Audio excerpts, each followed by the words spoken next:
bonjour à tous, c'est Nicolas de Immobilier Compagnie et aujourd'hui j'ai le plaisir d'être avec Michael. Michael.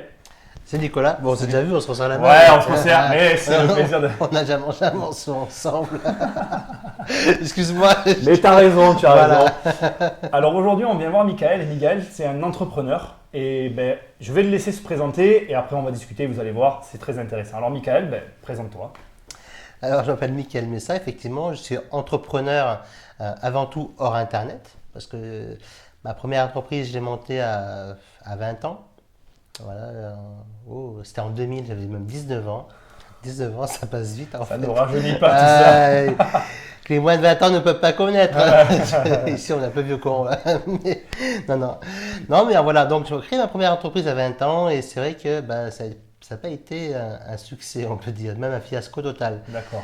Et si on devait remettre dans le contexte actuel, j'ai perdu plus que 30 000 euros, 30, 50, même quasiment D'accord. 50 000 euros avec le coût de la vie. C'était une activité dans quoi? Alors, j'avais créé ma première activité en vente par correspondance, où je vendais des livres. Parce que les livres, ça a toujours été ma passion depuis l'âge de 19-20 ans, 18-19 ans. Et du coup, ça a toujours été ma passion, le livre. Et donc, je commençais à vendre des livres par Internet. Par Internet, mais il n'y avait pas Internet. Donc, oui, par correspondance. Par correspondance, on est d'accord. Plutôt. Parce qu'il faut se rappeler que c'était un peu avant 2000, autour des années 2000. Donc, effectivement, Internet commençait un petit peu à croître, mais ce n'était pas comme aujourd'hui qu'il y a le Wi-Fi. À l'époque, il y avait le téléphone. Ouais, je sais pas si tu connais. J'ai même, ça me rappelle le bruit, je sais pas si tu vois là, le l'espèce de bruit, là, je l'ai encore en tête d'ailleurs. Ouais, je vois très bien. Ouais. Donc, et puis en plus, quand on devait utiliser Internet, on ne pouvait pas appeler. Ouais. Fallait presque pédaler, quoi. Tu voyais le moment où l'écran a pédalé, s'il vous plaît. Quasiment. D'accord. Donc là, tu vends des livres. Voilà, donc là, c'était ma première activité où j'ai perdu l'intégralité de mes économies, qui étaient très maigres, mais plus à l'époque, je travaillais, donc une partie de mon salaire allait pour rembourser les dettes, pour continuer à faire fonctionner la pseudo-entreprise. Et plus j'avais dû emprunter de l'argent auprès de la banque pour rembourser les dettes fournisseurs. Donc, ça a été une belle première expérience, très, très réussie, comme tu peux le voir, Nicolas, avec des grosses pertes, mais ça m'a beaucoup appris. Ouais. Pour moi, j'ai beaucoup plus appris de mes erreurs. Alors, c'est dommage de passer par des erreurs comme celle-ci, mais j'ai beaucoup plus appris et retenu de mes erreurs. Retenir, parce que quand on perd 30 000 euros, on se rappelle comment plus les perdre. On s'en rappelle comment plus les perdre, comment en gagner, quoi. Et effectivement, là, c'est mon premier fiasco, mais une grande expérience. Après, j'ai créé une autre affaire en marketing. Et par la suite, en 2005, je suis parti en Angleterre. Et en revenant, encore une fois, j'étais HS au niveau Tu as monté une affaire en Angleterre? Non, j'ai monté une affaire avant. En fait, dans les 2002-2003, j'ai remonté une affaire en marketing de réseau. D'accord. Voilà, qui m'a permis de payer mes études, parce que j'ai repris mon bac pro où j'avais perdu un peu en revenus. Donc, ça me permettait de compléter, on va dire, 300-400 euros par mois. Voilà, un petit complément à mes 800 euros, 700 euros d'époque en tant qu'apprenti un bac pro, commerce. D'accord. Et puis après, je suis parti en Angleterre. D'accord. Je suis parti avec peut-être 1000 euros, 2000, enfin bon, 3 francs 6 sous. D'accord. Voilà. Tu pars travailler là-bas. Voilà. À la base, c'était pour partir travailler. D'accord. Mais finalement, mon anglais était tellement down, tellement pourri, que finalement, c'était plus pour travailler, c'était. Je me suis endetté, encore une fois. Ah, d'accord.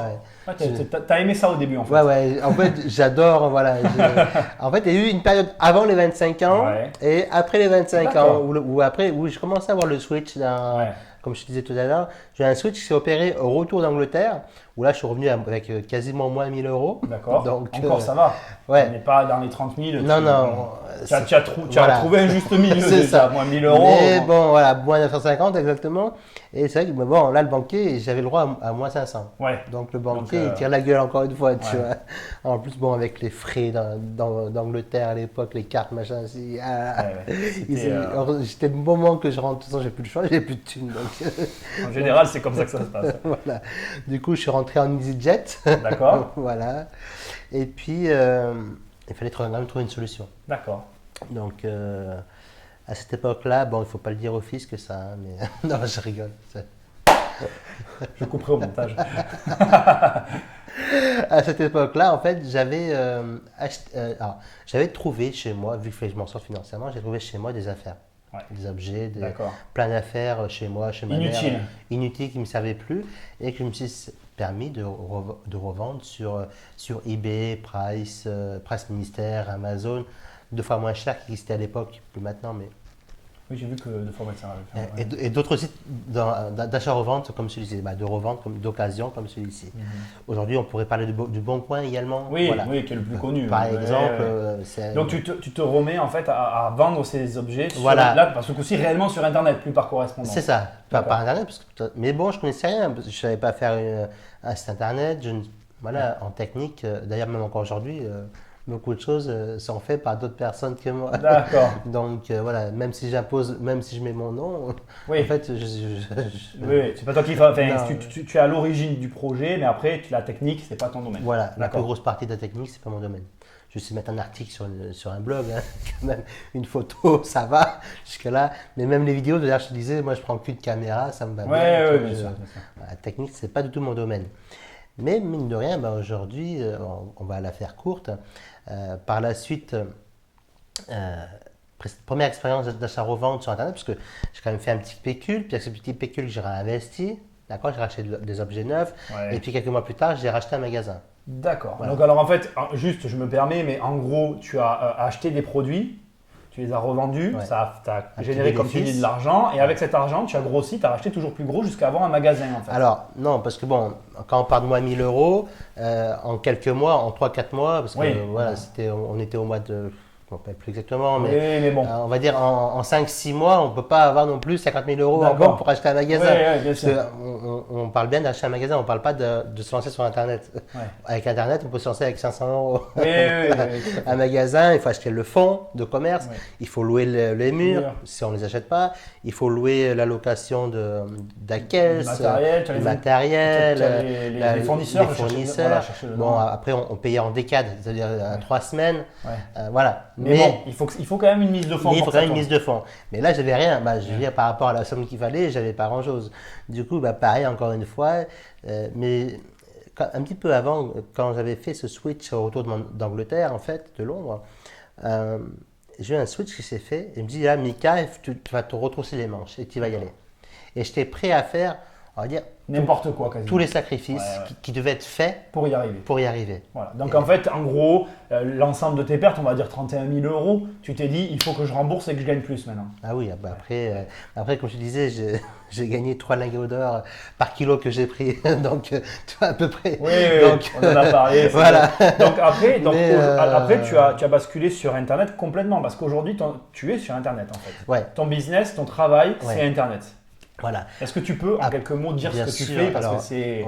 on va rentrer dans le vif du sujet qui est Internet. Effectivement, depuis maintenant 2010 que j'ai racheté notre affaire sur Internet en partant de zéro une fois. Alors j'ai racheté en 2011, mais je suis reparti en 2010 en tant qu'infopreneur. D'accord. Pareil, je ne savais toujours rien en technique. Malgré tout, j'avais une idée, j'avais un projet de formation qui était l'achat-revente, puisque c'était ce que j'avais fait de 2006 à 2009-2010, même encore après un petit peu, puis encore un peu maintenant, mais beaucoup moins.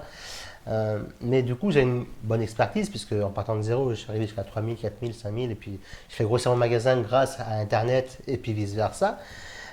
Du coup, une formation d'achat-revente, ça peut intéresser des personnes qui démarrent, qui ne connaissent pas la technique non plus. D'accord. Parce que là, tu as juste à prendre en photo tes objets, à mettre un texte sur eBay, Le Bon Coin. Le Bon Coin, après en 2010, il existait un peu mieux, il était mieux connu, on va dire. Voilà. Mais, et à vendre des objets, donc c'était super simple. Du coup, j'ai trouvé un partenaire qui, lui, qui avait le réseau, qui avait l'expérience, qui avait l'expérience sur Internet, qui avait le marketing. Et avec ce partenaire-là, on a fait quasiment 30 000 € en 55 heures. D'accord. On a fait exactement 291 ventes à 97 € en 55 heures. D'accord. Donc, des chiffres précis. Et tout ça, encore sans rien y connaître. J'ai juste mon expertise, juste ma passion. Parce que, depuis l'âge de 14 ans, je travaillais en commerce. Mon père avait un magasin, comme tu le sais. Donc, j'avais toujours... Tu avais cette espèce de fibre commerciale. Et là, tu te dis, voilà, c'est ça que je vais faire parce que c'est ce qui te plaît en fait. Voilà, ça qui me plaît, toujours partir de ma passion, de mon expérience et en parler, partager avec les autres avec un maximum de monde. Et puis, c'est arrivé comme ça qu'on a fait quasiment 30 000 en peu de temps. Et à partir de là… Et à partir de là, après, j'ai racheté l'entreprise de l'éditeur avec les gains générés donc à un bon prix.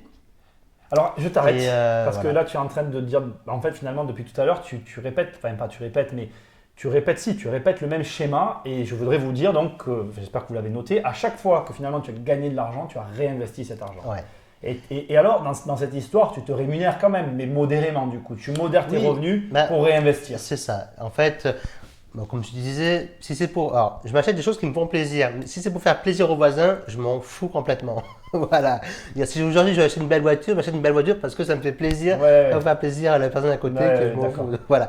Si je vais acheter, je peux acheter tout ce que je veux dans la limite du raisonnable. Mais non, je vis avec un minimum.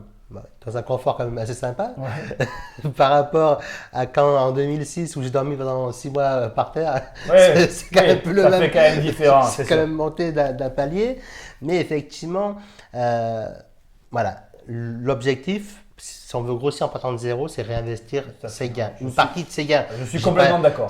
Moi, j'aime bien, c'est un tiers de réinvestissement, grosso modo. D'accord. Voilà, c'est pour donner une idée, d'accord. Un tiers aux impôts, un tiers pour moi, un tiers aux investissements. Donc là, ce que je vais faire pour qu'on puisse quand même voir un peu ce que tu fais, je vais vous mettre ici le lien vers ton site internet. Oui, de toute façon, c'est simple. Aujourd'hui, comment vous dire? Aujourd'hui, il y a quelque chose que j'ai envie de partager parce que beaucoup de gens croient qu'on peut réussir seul. Et moi, le premier, avant d'avoir eu ces multiples expériences, je pensais que le cow-boy qui sortait américain, qui réussissait tout seul, c'était possible. Mais réussir seul, non. Même si on est dans l'immobilier, il faut quand même des banques qui nous prêtent, ou des investisseurs, ou des artisans. Donc, il y a toujours une équipe autour de soi. Et donc, il y a aujourd'hui, on a mis en place les Business Club Café qui permettent de rencontrer des entrepreneurs chacun dans sa région. Et ça c'est vraiment génial. Ça me tient vraiment à cœur parce que je sais que ça va aider un maximum de personnes à se rencontrer. Et ça va leur éviter de faire 40 000 km en 14 mois, comme moi je l'ai fait. Voilà.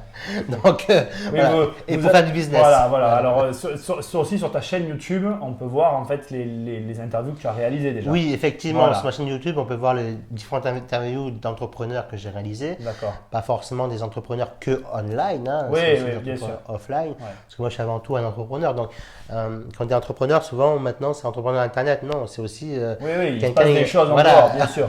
Je veux dire, je connais des entrepreneurs offline, des gros artisans qui ont déjà 10, 15 ans ouvriers. Bien sûr. Pour une entreprise artisanale, c'est sympa. Bien sûr. Je connais des commerçants qui ont une centaine de salariés. Ils ont de gros supermarchés. Tout à fait. C'est déjà sympa. Donc, il n'y a pas que sur Internet qu'on peut être entrepreneur. Et ça, il faut vraiment le retranscrire. Parce que plein de marchés. C'est ça. Tout à fait. C'est le sujet de ces interviews, de toute façon, essayer de montrer. Alors, je vais passer maintenant un peu sur notre sujet, parce que moi, c'est quand même l'immobilier et compagnie. L'immobilier, alors j'aimerais bien avoir ton sentiment sur l'immobilier. Pour toi, c'est quoi l'immobilier? Comment tu le vis au quotidien déjà? Moi, je trouve que l'immobilier, c'est formidable. Formidable parce que c'est un des richesses d'enrichissement, même si je suis d'accord avec toi que ce n'est pas celui qui permet d'aller le plus vite possible. On en a parlé avant en fait. Et Effectivement, parce que bon, si demain vous voulez être riche, entre guillemets, riche rapidement, je dis entre guillemets, parce que riche rapidement, monter une entreprise viable et vous deviendrez plus rapidement riche. Je veux dire, c'est comme ça que j'ai pu accumuler de la richesse en 2 ans.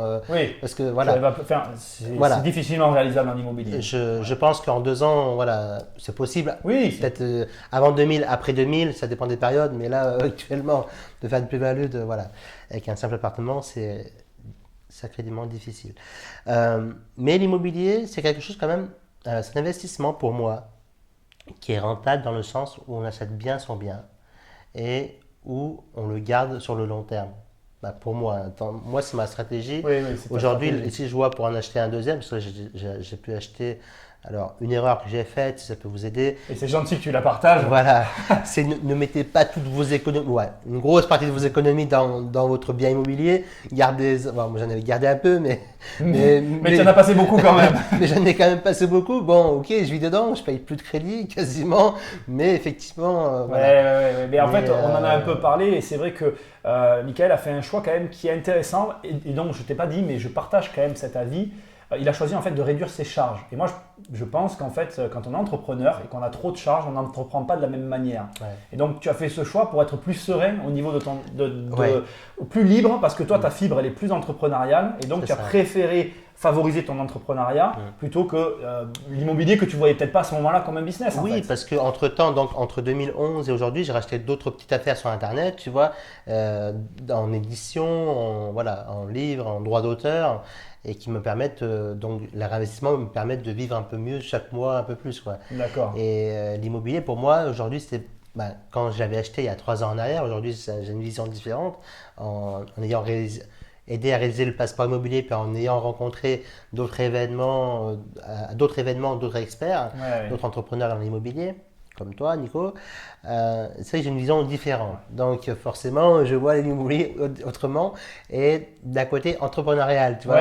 Moi du côté je me loge. Voilà, moi du côté je me loge. Mais voilà, j'ai fait une erreur, même si, comme tu dis, aujourd'hui j'ai quasiment plus de charges. Oui, ce qui est un avantage quand même. Je veux dire, là, si je devais louer un appartement comme celui-ci, avec le garage que j'ai acheté aussi, 750-800 euros à peu près.